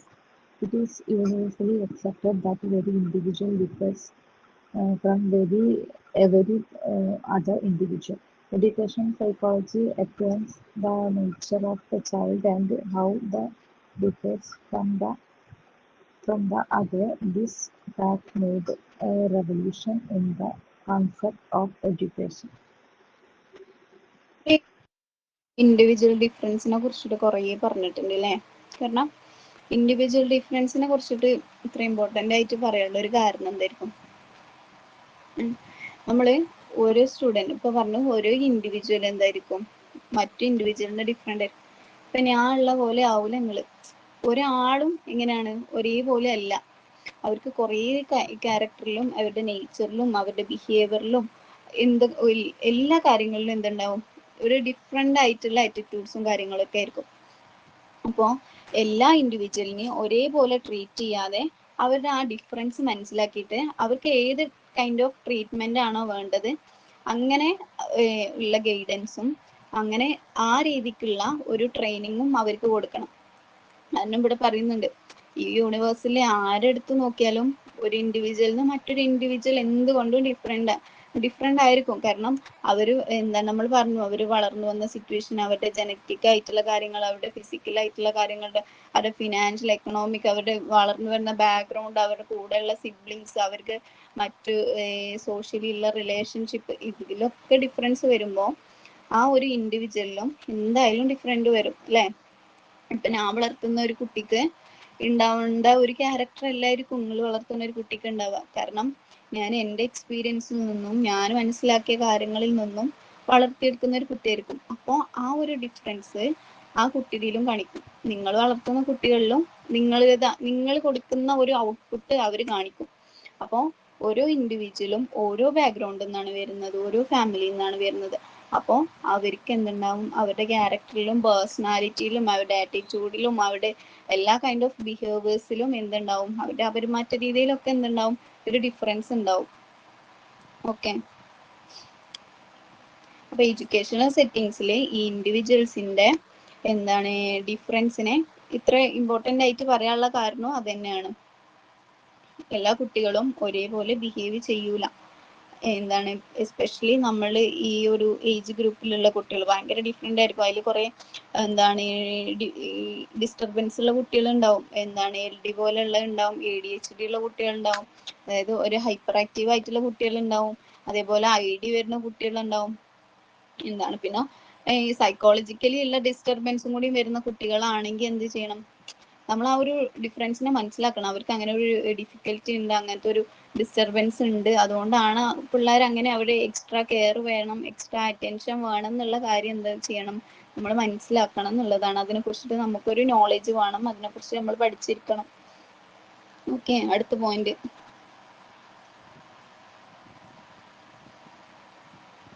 മാം ഞാൻ വായിക്കട്ടെ. ആടാ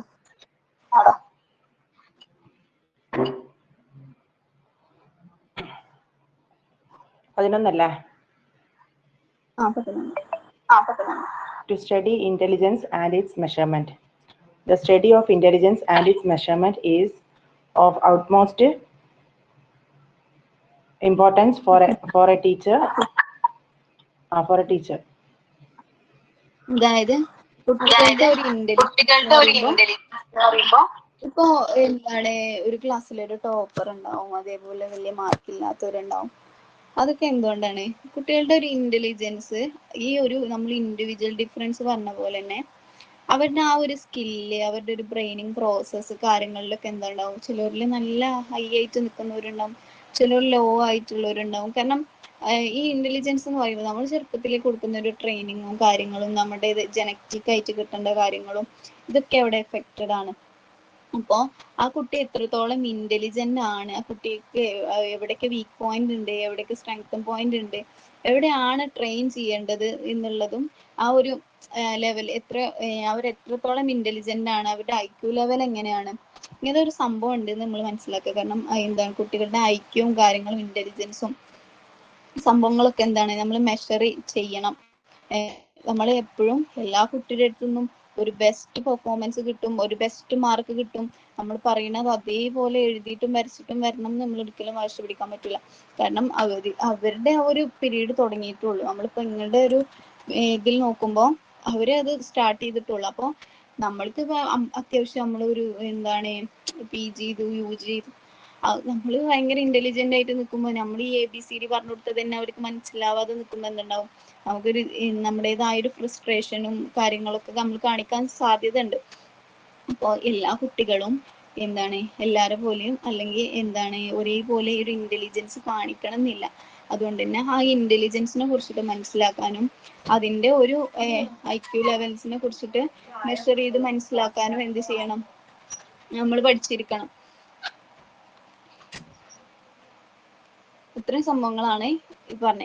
ഇനി 12th പോയിന്റ് ഉണ്ട്, 12th ലാസ്റ്റ് പോയിന്റ്.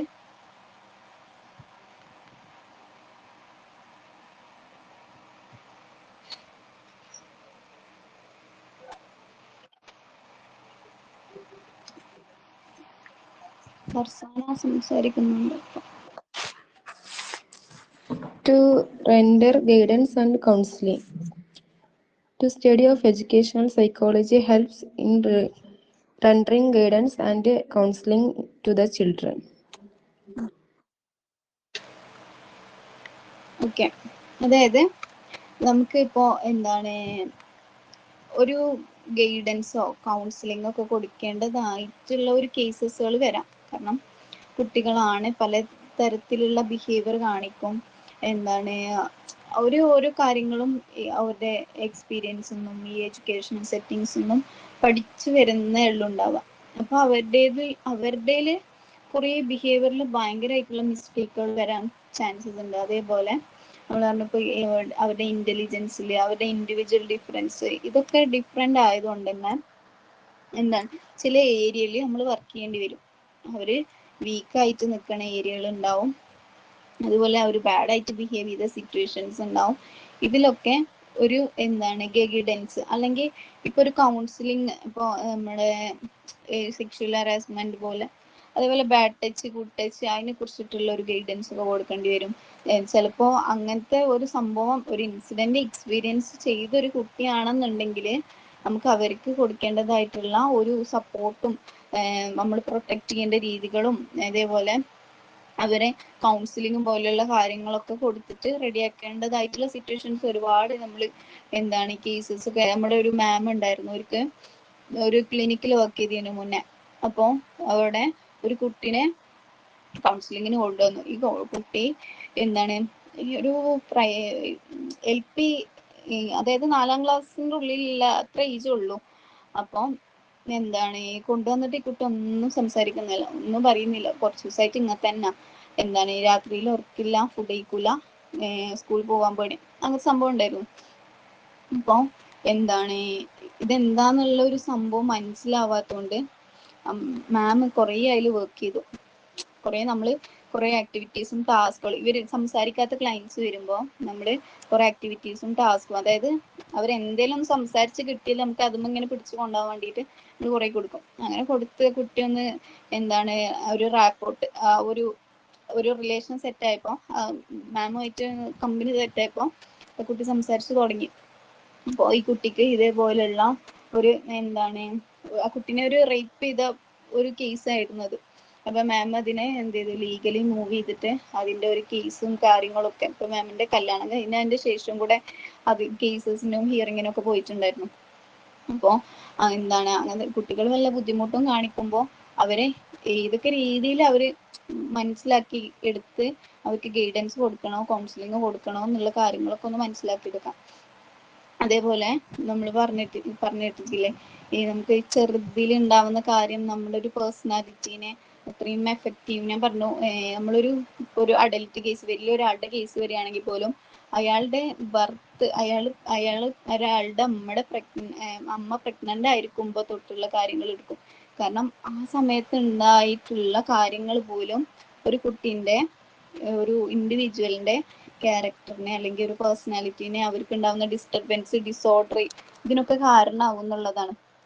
അങ്ങനെ ഒരു കേസ് നോക്കുകയാണെങ്കിൽ കുറെ മുന്നേ എനിക്കൊരു ഇതുണ്ടല്ലോ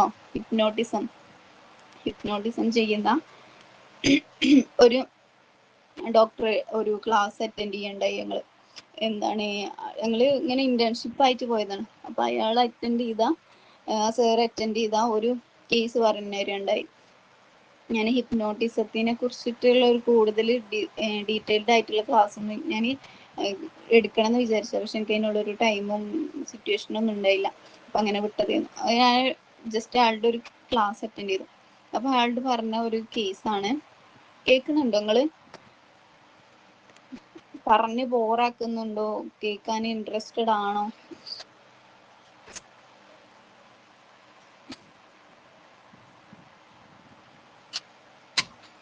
ഹലോ, കേൾക്കാൻ ഇൻട്രസ്റ്റഡ് ആണോ? കേസ് പറയണോ? പറഞ്ഞോളൂ. എന്താണ് സാറ് ഹിപ്നോട്ടൈസ് ചെയ്തൊരു കേസാണ്. മീൻസ് ആ ഒരു കുട്ടിക്ക് എത്രയോ 20 എബോ ഏജ് ആയിട്ട് ആളുടെ കല്യാണമൊക്കെ കഴിഞ്ഞിട്ട് ആളുടെ ഹസ്ബൻഡുമായിട്ട് എന്തോ ഒരു പ്രശ്നം. പക്ഷെ നമ്മൾ അന്വേഷിക്കുമ്പോഴോ നമ്മൾ കാണുമ്പോഴോ ഒരു പ്രശ്നമില്ല. പക്ഷെ അവര് ഒറ്റക്കായിട്ടുള്ള സിറ്റുവേഷനിൽ ഭയങ്കര പ്രശ്നമുണ്ട്.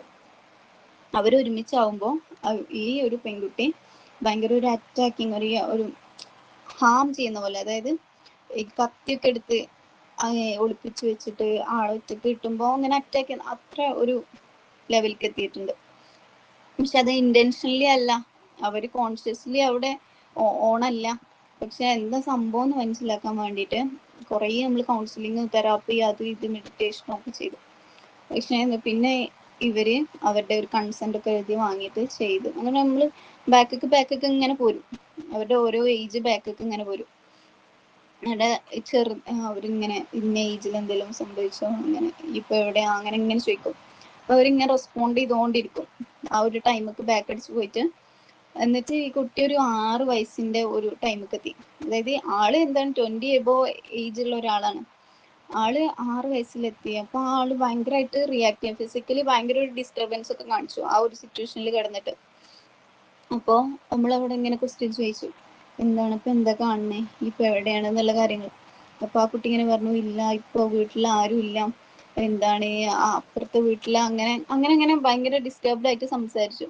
അപ്പൊ അങ്ങനെ എടുത്തപ്പോ ആ കുട്ടിയുടെ 6-ാം വയസ്സിൽ എന്തുണ്ടായിട്ടുണ്ട്, ഇതേപോലെ ഒരു എന്താണ് സെക്ഷലി അങ്ങനെ ഒരു റേപ്പ് സംഭവങ്ങൾ ഉണ്ടായിട്ടുണ്ട് കുട്ടിയുടെ ലൈഫിൽ. ആ ഒരു സമയത്ത് ആ ചെയ്ത ആളില്ലേ, അയാള് ഈ 6-ാം വയസ്സിൽ ഈ കുട്ടീനെ അറ്റാക്ക് ചെയ്ത ആള് സ്മോക്ക് ചെയ്തിട്ടുണ്ടായിരുന്നു.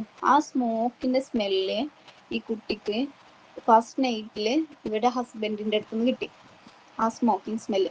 അപ്പൊ ഈ കുട്ടി എത്ര വർഷം പിന്നിക്ക് പോയി, അത്രയും വർഷം ബാക്കൊക്കെ പോയത്. ഈ ഒരു ഇൻസിഡന്റ് ഉണ്ടായ അന്നത്തെ സ്മെല്ലില്ലേ, അത്രയും ഇയർ ബാക്ക് അടിച്ചു പോയി. അപ്പൊ എന്താണ് ആ ഒരു ആളാണ് ഇയാള് എന്നുള്ളൊരു തോന്നലാണ് പിന്നെ ആ കുട്ടിയിൽ ഉണ്ടായത്. അപ്പോ അന്ന് ചെയ്യാൻ പറ്റാത്ത ഒരു റിവെഞ്ച് ആ കുട്ടി എടുത്തു പോയതാണ് ഈ ഏജില്. അതാണ് പറയുന്നത്, കുട്ടികളുടെ ഒരു എന്താണ് ഏർലി ഡെവലപ്മെന്റ് പീരീഡിൽ സംഭവിച്ചു പോയ ഇൻസിഡന്റ് ആ കുട്ടിയുടെ ലൈഫിൽ എത്രത്തോളം ബാഡ് ആയിട്ടുള്ള ഇമ്പാക്റ്റ് ഉണ്ടാക്കും എന്നുള്ളത് നമ്മൾ മനസ്സിലാക്കണം. അപ്പോൾ അവർക്ക് അങ്ങനെ ഒരു ലെവലിലേക്കുള്ള ഗൈഡൻസും നമ്മൾ കൗൺസിലിംഗ് വേണ്ടവർക്ക് കൊടുക്കണം എന്ന് പറയാനുള്ള കാരണം അതൊക്കെ തന്നെയാണ്. പറഞ്ഞു പോറാക്കുന്നില്ല എന്ന് ഞാൻ വിശ്വസിക്കുന്നു. നിങ്ങൾക്ക് മനസ്സിലായിക്കണോ കാര്യങ്ങള്, നമ്മളിപ്പോ 12 പോയിന്റ് പറഞ്ഞത്?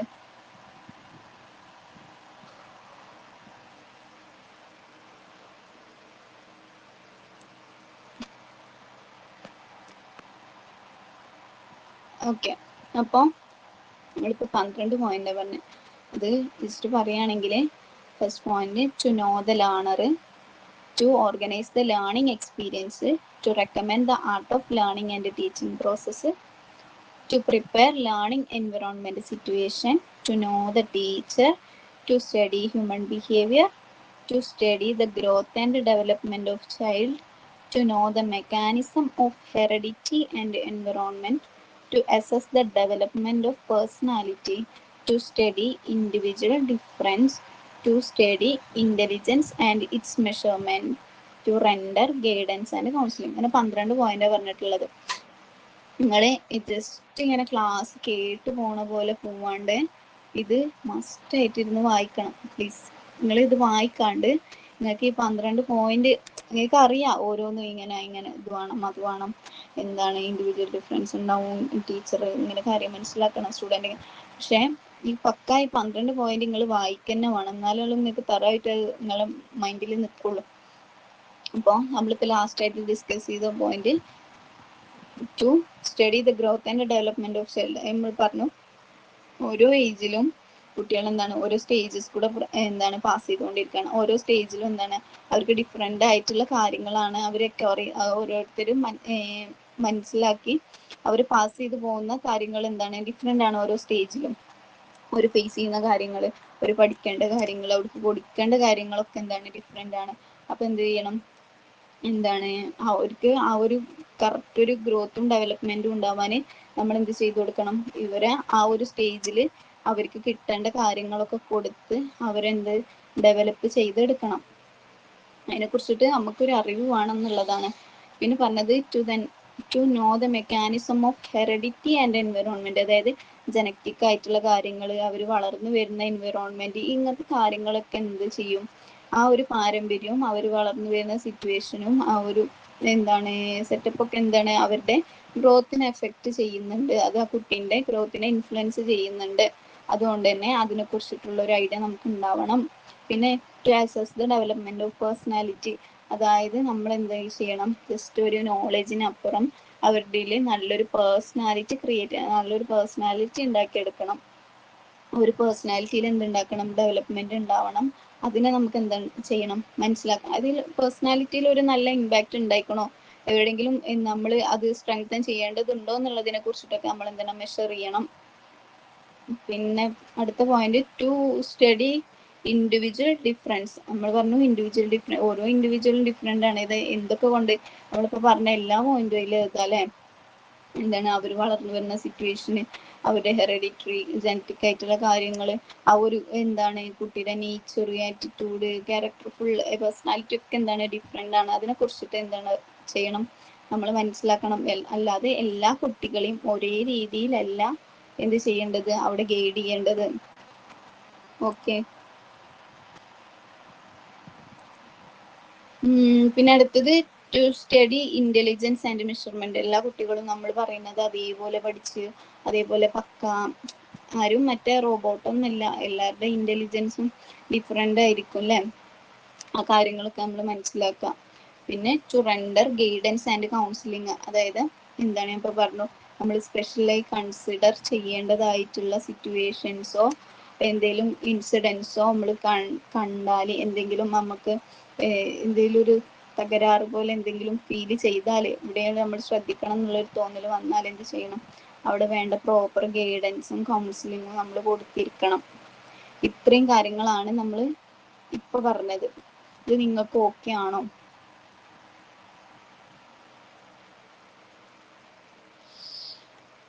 ഓക്കെ ആണോ, പറയണോ, എവിടെയെങ്കിലും പ്രശ്നം തോന്നുന്നുണ്ടോ? ചാറ്റ് ബോക്സിൽ ഇട്ടാലും മതി.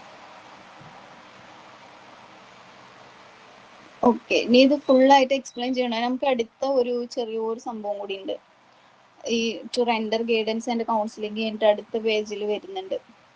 ആ ഒരു ചെറിയ പോർഷനും കൂടി ഞാൻ പറഞ്ഞു വിട്ടാലോ, അതോത്ര മതിയോ? അത് അതിൻ്റെ അണ്ടറിൽ വരുന്നതാണ്. അതായത് ടു റെൻഡർ ഗൈഡൻസ് ആൻഡ് കൗൺസിലിംഗിൽ എന്ത് പറയുന്നുണ്ട് അറിയോ, എന്താണ് ഈ എഡ്യൂക്കേഷണൽ സൈക്കോളജിനെ കുറിച്ചിട്ട്, ജസ്റ്റ് എഡ്യൂക്കേഷണൽ സൈക്കോളജിനെ കുറിച്ചിട്ട് പറയുന്നുണ്ട്. അതായത് ഈ സൈക്കോളജി എന്ന് പറയുമ്പോൾ എന്താണ്, സൈക്കോളജി എന്ന് പറയുമ്പോൾ എന്താണ്, നമ്മൾ ഇൻഡിവിജ്വൽസിന്റെ ബിഹേവിയേഴ്സിനെ ഒരു ജനറലായിട്ട് ഒരു പൊതുവായിട്ടുള്ള ഒരു ഇൻഡിവിജ്വലിന്റെ എന്താണ് ഒരു ബിഹേവിയറിനെ എന്താ ചെയ്യണത്, അവിടെ ഒരു ജനറൽ സെറ്റിങ്സിലുള്ള ഇൻഡിവിജ്വൽ ബിഹേവിയറിനെയാണ് നമ്മൾ ഡീൽ ചെയ്യുന്നത് സൈക്കോളജി. എഡ്യൂക്കേഷണൽ സൈക്കോളജി എന്ന് പറയുമ്പോൾ എന്താ വരുന്നത്, ഒരു എഡ്യൂക്കേഷണൽ സെറ്റിങ്സിൽ ആ ഇൻഡിവിജ്വലിന്റെ ബിഹേവിയർ എങ്ങനെയാണ്, എവിടേക്കാണ് മോഡിഫൈ ചെയ്യേണ്ടത്, അങ്ങനത്തെ കാര്യങ്ങൾ, ആ ലേണറിന്റെ ബിഹേവിയറിനെ കുറിച്ചിട്ടാണ് എഡ്യൂക്കേഷണൽ സൈക്കോളജിയിൽ പറയുന്നത്. ഒരു പാരഗ്രാഫ് ആർക്കെങ്കിലും വായിക്കാൻ പറ്റുമോ? അടുത്ത പേജില് വായിക്കാത്ത ആരെങ്കിലും?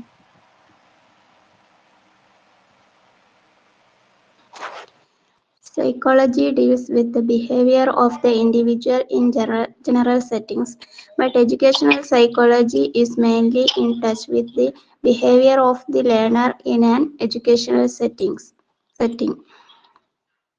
അതെ, അതാണ് ഇപ്പൊ പൊതുവായിട്ടുള്ള സെറ്റിങ്സില് നമ്മളൊരു ഇൻഡിവിജ്വലിന്റെ ബിഹേവിയർ ഒക്കെ ഇങ്ങനെ ജസ്റ്റ് നമ്മൾ ഒബ്സർവ് ചെയ്യുന്നതിലൂടെ, നമ്മൾ കുറെ നേരം നോക്കി നിന്ന് നമ്മളിങ്ങനെ വിചാരിക്കും അയാൾ അങ്ങനത്തെ ആൾ അങ്ങനെ ഒബ്സർവ് ചെയ്യാം. അതിൽ കൂടെ ഇൻഡിവിജ്വലിന്റെ കുറെ ബിഹേവിയേഴ്സിന് നമുക്ക് മനസ്സിലാവും. ഒബ്സർവേഷൻ എന്ന് പറയുന്നത് വളരെ വലിയൊരു സ്കില്ലാണ്. അതിലൂടെ നമുക്ക് എന്ത് ചെയ്യാൻ പറ്റും, ഒരു ഇൻഡിവിജ്വലിന്റെ ബിഹേവിയർ, ചിലപ്പോൾ നമ്മുടെ ഒരു ഫാൾസ്, ഒരു നമ്മളെ തെറ്റായ ഒരു എന്താണ് അനുമാനമായിരിക്കും, അയാൾ അങ്ങനെയാണ് ഇങ്ങനെയാണ്, അത് വേറെ ഇതിനെ കുറിച്ചിട്ട് വേറൊരു വലിയൊരു സംഭവം തന്നെ പറയുന്നുണ്ട്, അട്രിബ്യൂഷൻ എന്ന് പറഞ്ഞിട്ട്. അപ്പോൾ സൈക്കോളജിയിൽ നമ്മൾ എന്ത് പറയുന്നത്, നമ്മുടെ ജനറൽ സെറ്റിങ്സിലുള്ള ആളുകളുടെ ബിഹേവിയറിനെ ഡീൽ ചെയ്യുന്നതാണ് സൈക്കോളജി. പക്ഷെ എഡ്യൂക്കേഷണൽ സൈക്കോളജിയിൽ നമ്മൾ ലേണർ, അതായത് നമ്മൾ സ്റ്റുഡൻറ്റ്, നമ്മൾ മുന്നിൽ എത്തുന്ന സ്റ്റുഡൻറ്റ് അല്ലെങ്കിൽ ലേണറിന്റെ ബിഹേവിയറിനെ എന്താണ് നമ്മളിവിടെ ഡീൽ ചെയ്യുന്നതാണ് എഡ്യൂക്കേഷണൽ സൈക്കോളജിയിൽ പറയുന്നത്.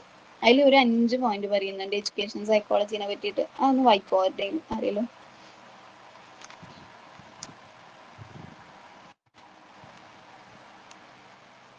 വായിക്കാൻ ഇൻട്രസ്റ്റ് മൂട് പോയോ?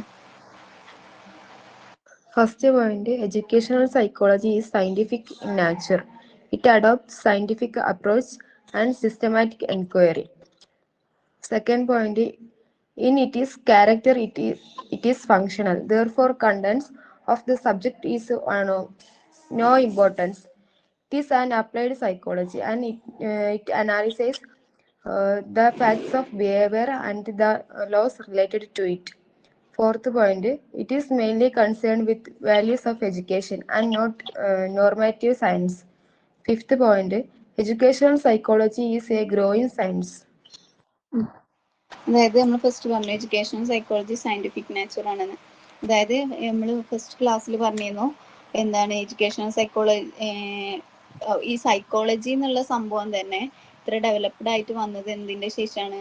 ഒരു ലബോറട്ടറി ഒക്കെ എന്താണ് ജർമ്മനിയിൽ തുടങ്ങിയതിന് ശേഷമാണ് ഇതിനെ സയൻസ് ആയിട്ട് കൺസിഡർ ചെയ്യാൻ തുടങ്ങിയത്. അതുകൊണ്ട് തന്നെ ഈ എഡ്യൂക്കേഷണൽ സൈക്കോളജിന്റെ ഒരു നേച്ചറും എന്ന് പറയുന്നത് എന്താണ്, അതിന്റെ ഒരു പ്രകൃതം, ഇങ്ങനെയല്ലേ പറയാ, പ്രകൃതം എന്ന് പറയുന്നത് എന്താണ്, സയന്റിഫിക് ആണ് എന്നുള്ളതാണ് പറയുന്നത്. കാരണം ഇവിടെ നമ്മൾ ബിഹേവിയർ മാത്രമല്ല അവരുടെ ബ്രെയിൻ പ്രോസസ്സും കാര്യങ്ങളൊക്കെ നോക്കുന്നുണ്ട് അല്ലേ. ഇതിനെ കുറിച്ചിട്ട് കുറേ റിസർച്ചും അനാലിസിസും എക്സ്പെരിമെന്റ്സും ഒക്കെ നടക്കുന്നുണ്ട്. അതുകൊണ്ട് എന്താണ് ഇതൊരു സയന്റിഫിക് നേച്ചർ ആണ്. എന്താണ് പിന്നെ പറഞ്ഞത്, it is character is function. അതായത് എന്താണ് അതിന്റെ ക്യാരക്ടർ എന്താണ്, ഫങ്ഷണൽ എന്ന് പറഞ്ഞാൽ എന്താണ്, നമുക്ക് എന്താണ് ഉപയോഗിക്കാൻ കഴിയണം. അതായത് പ്രായോഗികമായിട്ട് നമുക്ക് ഉപയോഗിക്കാൻ കഴിയുന്ന ഒരു സംഭവമാണ് എന്ത്, എഡ്യൂക്കേഷൻ സൈക്കോളജി. അതായത് നമുക്ക് എന്താണ് ഇതിൽ പറയുന്ന കാര്യങ്ങൾ എന്ത് ചെയ്യണം, അപ്ലൈ ചെയ്ത് പഠിക്കണം അല്ലെ, അതിനെ കൊണ്ടൊരു ഉപകാരം ഉണ്ടാവണം. അപ്പോൾ അതിൽ പറയുന്ന കാര്യങ്ങളും അതിന്റെ കോണ്ടന്റും, എഡ്യൂക്കേഷൻ സൈക്കോളജിയിൽ പറയുന്ന എല്ലാ കോണ്ടന്റും എന്താണ്, ഇമ്പോർട്ടന്റ് ആണ്. ബിക്കോസ് അത് നമുക്ക് എന്ത് ചെയ്യണം, അത് പഠിച്ച് പ്രായോഗികമാക്കി അതിലൊരു ഗുഡ് ഇമ്പാക്റ്റ് ഉണ്ടാക്കിയെടുക്കണം.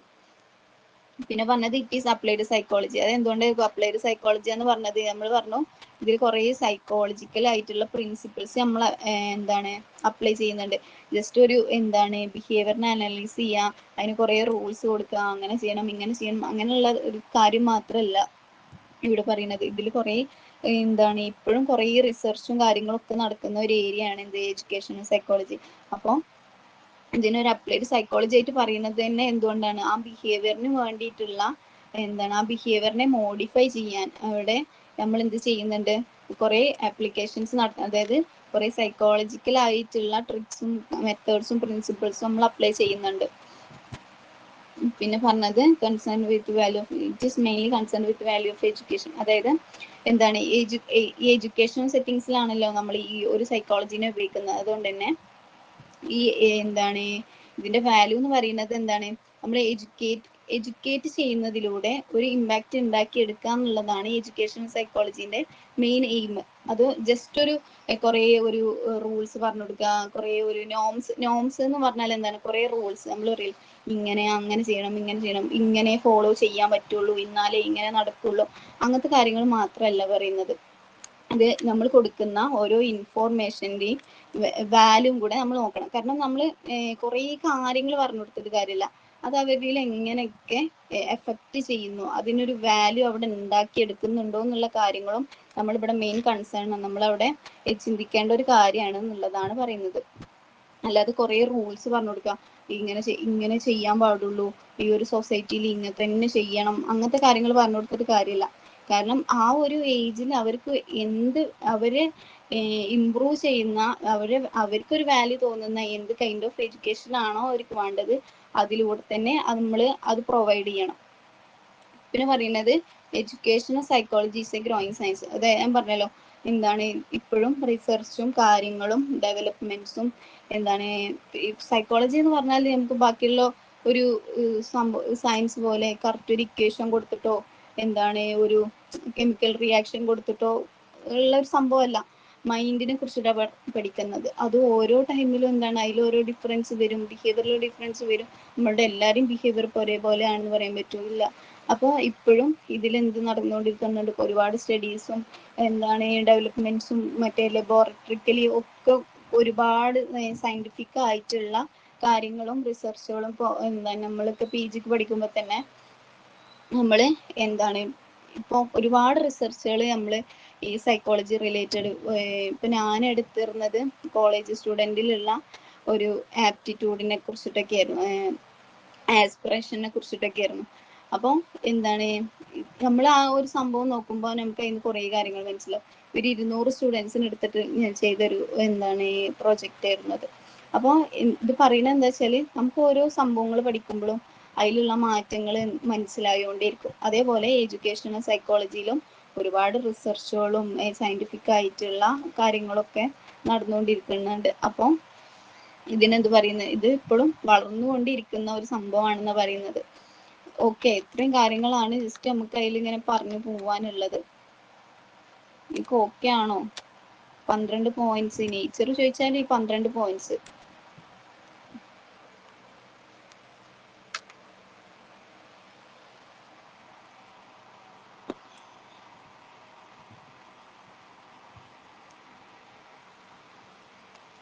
നിങ്ങൾ കറക്റ്റ് ക്ലാസ് കേട്ടു ഓക്കെ ആയിട്ട് തന്നെയല്ലോ ഓക്കെ പറയുന്നത്.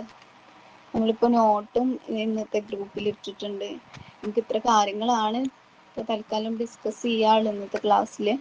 ബാക്കി സ്കോപ്പും ലിമിറ്റേഷൻസും ഒക്കെ വരുന്നുണ്ട്. ഇനി അതിൻ്റെ സിമ്പിളായിട്ട് നമുക്ക് അങ്ങനെ പറഞ്ഞു പോവാം. നിങ്ങളും വായിക്കാനും ഞാനും പറയാം. ഓക്കെ ആണോ? നിങ്ങൾക്ക് ഇങ്ങനെ പറഞ്ഞാൽ മതിയോ? നിങ്ങൾക്ക് എന്തെങ്കിലും ചേഞ്ച് വരുത്തണം എന്ന് തോന്നുന്നുണ്ടോ?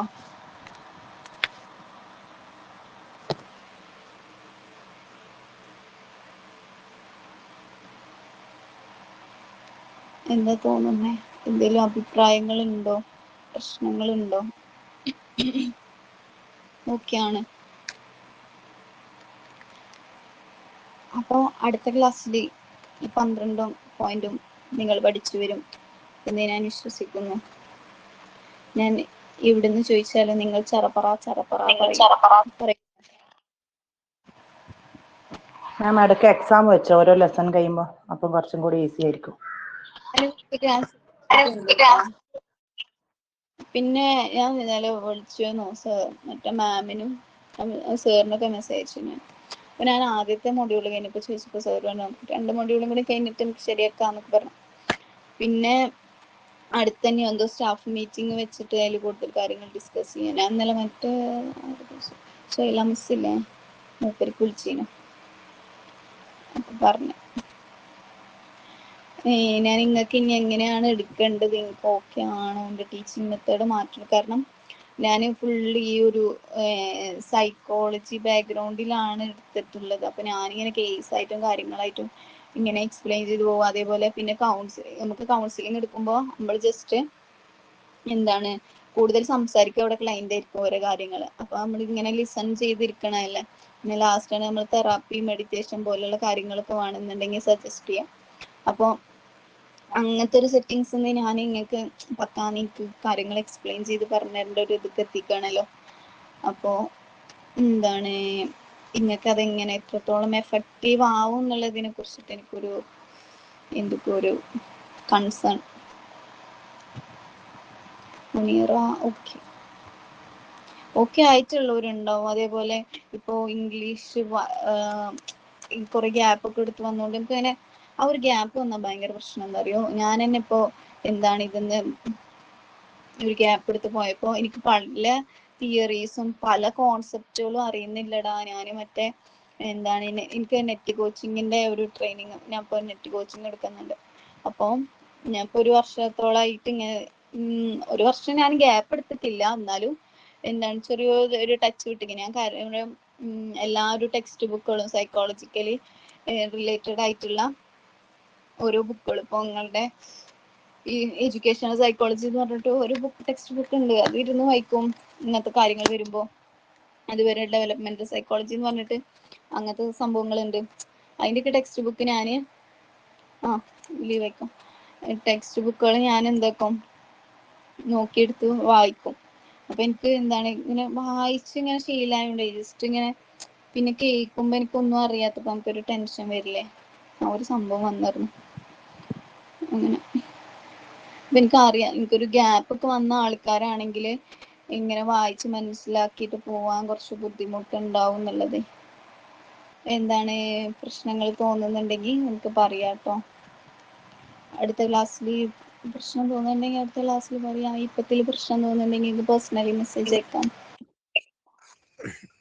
ഓക്കെ. അല്ല മിസ്, ഇന്ന് കുട്ടികൾ കുറവായിരുന്നു. ആ, കുട്ടികൾ കുറവായിരുന്നു സാറേ.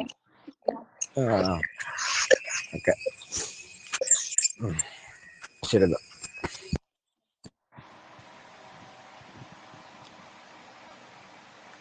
അടുത്ത ക്ലാസ്സിൽ ഉണ്ടാവും.